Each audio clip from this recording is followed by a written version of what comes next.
Hey guys! Hello everyone, this is Ethan. I have been thinking about making this video for a while, so finally today I got a break from all the chores and everything, and I just got back from Penang from my visa round. I believe many of you have been following my videos for a while now, seeing me building this farm step by step. So I feel like we're already kind of old friends, but probably you don't know me that well personally. So first question. I'm from China, a small village of China nearby Shanghai. If many of you don't know that many cities in China, you probably would know Shanghai and Beijing. So from Shanghai to my hometown, it takes about probably 1 hour or less than that by Gaotie, high railway. I've been living in Thailand for 4 years now. So 4 years ago, I moved to Bangkok because I got a job offer in Bangkok. I also wanted to experience. Hey, Tiger, here you are. Aww. Hey, I'm doing video now. Say hi to everyone. Say hi. Look at this. Yeah, it's there. Yeah, I wanted to experience life outside of China because I've been spending most of my life in China for the past years. And I also worked in Shanghai and Beijing for total 7 years. I've seen how is the life in biggest city in China would be. So it's time to move. So after working in Bangkok for almost 2 years, I quit my job because back then COVID just started and everything was uncertain. I cannot really stay in a big city like Bangkok knowing that it probably gonna be locked down and I'm gonna be trapped. So I fled to an island, Koh Chang. Pretty much the following year I was staying on different islands. Koh Chang, Koh Samui, Koh Phangan, and that was like the longest vacation I had for my entire life. About 1.5 years ago, I moved to Chennai. My friends and I, we traveled to Chiang Mai and then we fall in love with this city. I never actually imagined myself living elsewhere except Bangkok in Thailand because that's where most of the conferences were and that's where you do business. And that's me thinking from the perspective of a career woman. But later, from that gap year, I realized Chiang Mai is the best city to be. To balance my life and balance nature. It's also a great city to have my animals here. And the traffic is not that bad. And plus the house is so much cheaper than Bangkok. I actually already paid a down payment for a condo in Bangkok. 5 times smaller than the house I own right now in Chiang Mai. And it costs even more. I quit my job and I started to work remotely. I can basically work from wherever. So Bangkok lost its charm for me. Also, it's necessity. So it all started from my cat, probably. I was traveling with my cat for about 7-8 months. I adopted him on the street of Samui. He was a really adventurous cat. I named him Pizza. He loved traveling and exploring as much as I did. He was killed by a dog, unfortunately, 7 months later. I was very sad. Even right now, like sometimes I go through his photos, I would still probably cry. I feel like he's not just my cat, but he's also my pal, my traveling buddy, and my best friend. So I was scared for a while to have any other animals and pets, although right now I have 7 of them, I know.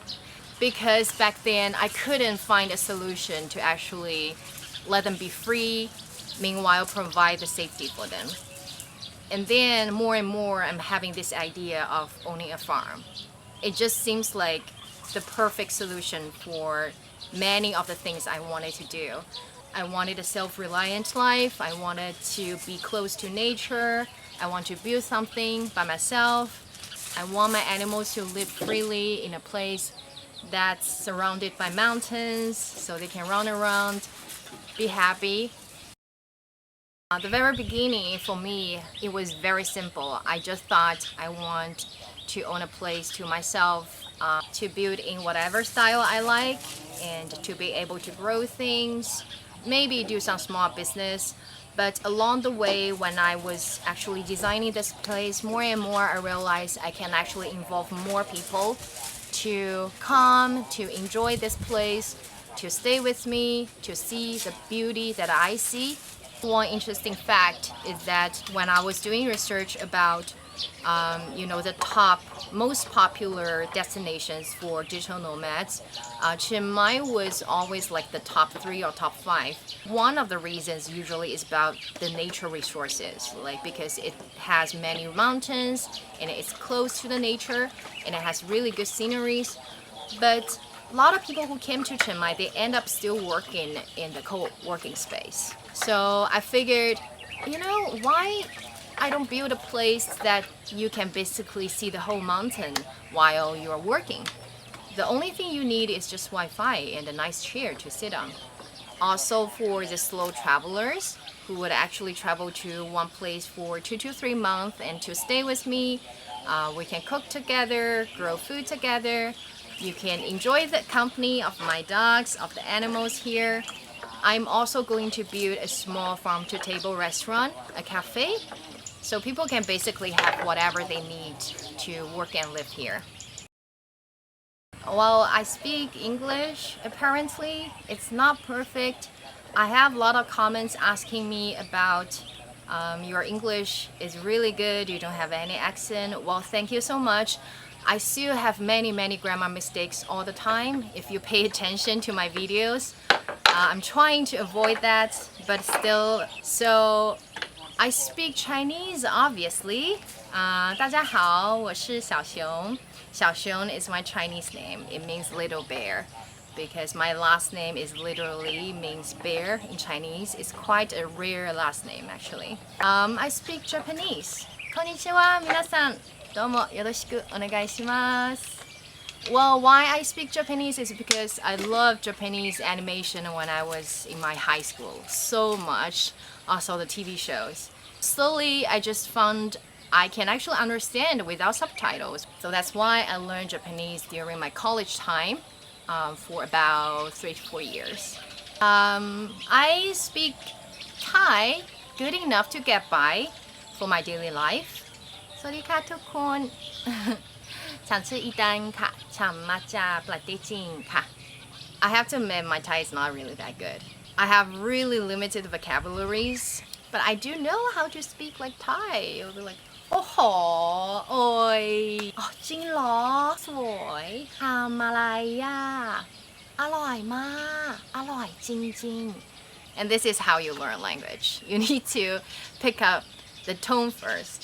And then people would somehow like understand you even you don't know that many words. I have 7 pets right now, 3 dogs, 3 cats, and 1 hedgehog. The first pet I had in Thailand was Pizza, and after he died, I got a cat not really by my own will, but I loved her very much because back then I was still kind of scared of getting another pet. And this cat just somehow showed up in my room. I saw the collar on her and I thought her owner will be so worried and sick, and I started to put out flyer to look for her owner. Eventually I found her, but she refuses to leave with her owner.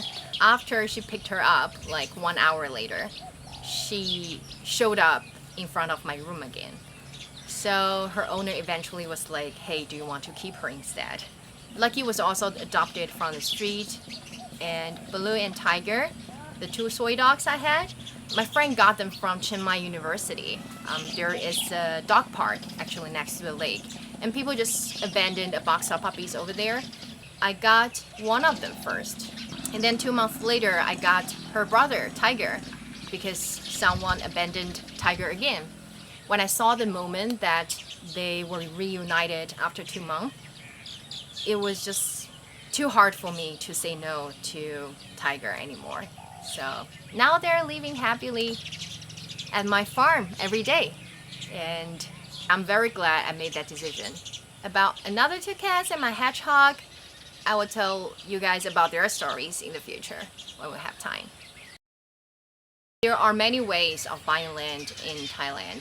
Also, it depends on if this land has chinook or not. So the land without chinook, usually you cannot officially own it. It's very risky as foreigner to buy that type of land. Usually only the locals were willing to buy that because it's super cheap. There are also many other ways to do it, but I believe the most secured way to do is to register a company. Thai people need to hold at least 51% of the company's share.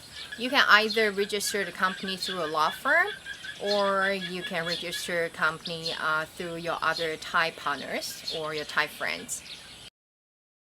So in Thailand, there are many ways of investing in real estate, buying condo, buying villa, buying land. For buying condo, probably it's the easiest thing because foreigners are allowed to buy condo here. So you don't need any special document or anything. All you need is just money. That's it. For a house attached with land, for example, a villa, the house I bought in Chiang Mai was a townhouse, so it was attached with land beneath. The way we own it is by signing lease agreement with our developer for 90 years. We have every right as a regular house owner.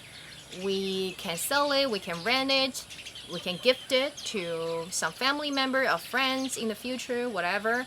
So technically, you own this house for 90 years. And for pure land, that's gonna be another story because first of all, you don't have a developer to lease the land from. You will have to register a company to actually hold the land. Right now, I have two bamboo houses. One big one where I'm sitting right now. It has 2 floors. The first floor is a kitchen and hangout spot. The second house I'm currently building, it's gonna finish within a week. It's a smaller bamboo house, a guest room. I'm also building a pet house right now because I found it's quite unrealistic to live with 7 of my animals in the same house.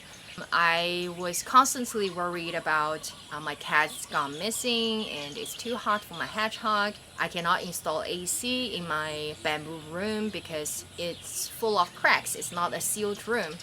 So I am making a pet house right now, a prefab pet house which is being made right now in Chiang Mai. And another plan I'm having right now is to build a camping area. So next to the pond I dug is gonna be a glamping area. I ordered 4 glamping tents from China.